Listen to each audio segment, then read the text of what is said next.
Hey, hi, and hello, everyone. Anthony Fantano here, internet's busiest music nerd. I hope you are doing well, filming and putting out to you a brand new series that I hope you guys find interesting. Drums up some discourse in the music nerd world. The concept being that I go on rateyourmusic.com.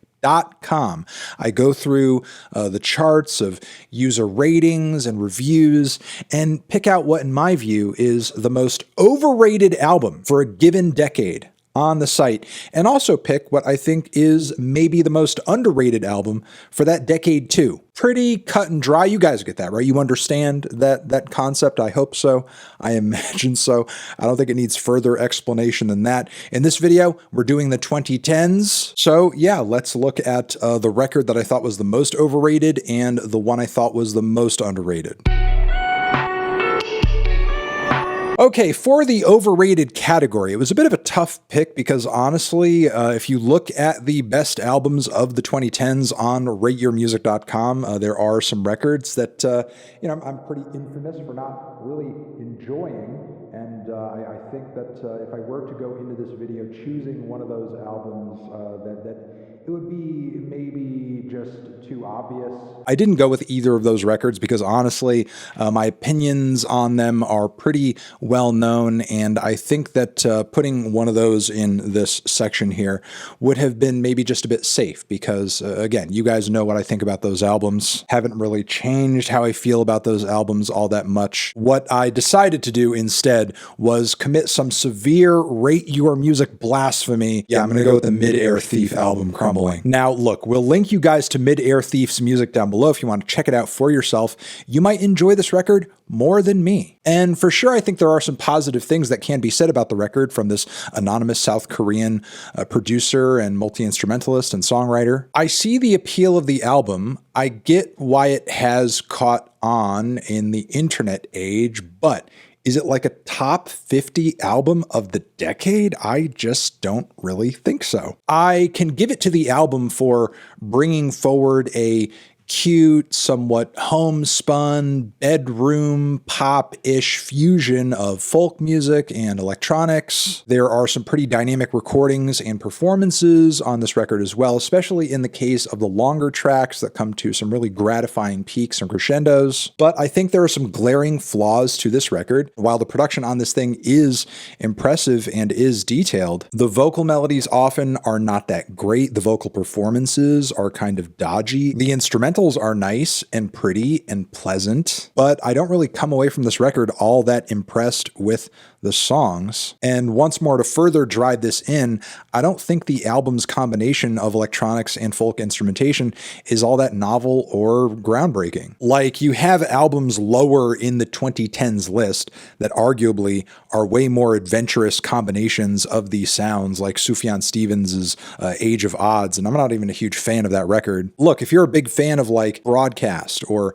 The Microphones or Grizzly Bear's Yellow House, I could see this album also appealing to you, but do I think the record is as essential or as adventurous or as envelope pushing as those albums? Not really. I'm not even really sure if the album is as adventurous as, other folktronic projects that, yeah, sure, are in a different style, but hey, look at any album from The Books or like, some of Fortet's stuff, namely The Record Rounds. And look, while I think Crumbling is a pretty decent folktronica record, is it like the best the genre has to offer? In my opinion, no. And as a result of that, I think it's kind of one of the more overrated records of the 2010s and just on the platform generally. Okay, now for the 2010s, I want to pick out a record that I think is the most underrated or one of the most underrated on the platform. How I went about this was I looked at my favorite albums of the decade personally and picked through looking for which ones happened to have maybe some of the lower ratings on Rate Your Music's website. And after much deliberation, I think the conclusion that I came to was over here, Jack White, Boarding House Reach, which if you guys caught my original review for that record, you know I love the hell out of this album. And look, I understand why it was polarizing at the time that it dropped. The record is weird as hell, totally unexpected for Jack White. However, typically on Rate Your Music, when an album is polarizing from the get-go, typically over time it does tend to like kind of grow and curry favor, and people warm up to it as maybe the more experimental elements of it kind of become clearer or more interpretable over time. I'm thinking of records like Scott Walker's Bish Bosh, for example, which for sure could be higher, as that record is so freaking creative and amazing and mind-blowing and out there. But ratings-wise, that album really did struggle out of the gate because of how just challenging of a listen it is. And look, there are lots of records on the platform that when an artist is on some truly subversive shit, it does not get a warm welcome, or, you know, the reactions are a bit polarizing or kind of standoffish. Another example might be a Shoe Shoes Girl with Basket of Fruit, or, you know what, even Lou Reed and Metallica with Lulu. I don't think the platform is ever going to warm up to that record. That is always going to be one of the most hated albums of the 2010s on Rate Your Music, or really any music website, even though, yeah, it's not amazing, it's not the greatest, but it's not that bad. With that being said, I think Boarding House Reach is Jack White's best, most creative, boldest, and most adventurous solo album, and the ratings on the site just do not reflect that at all.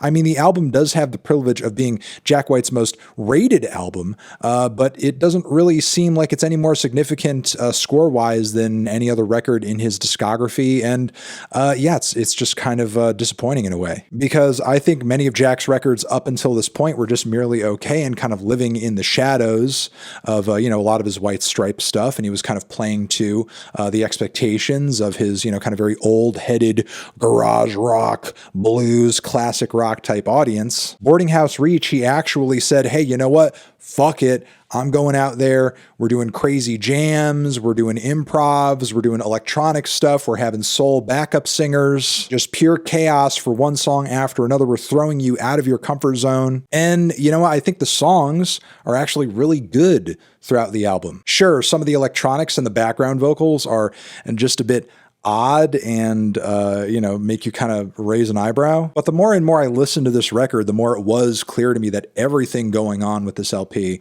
is totally intentional. I think this project may go down as the most daring moment in Jack White's solo career. And you know what?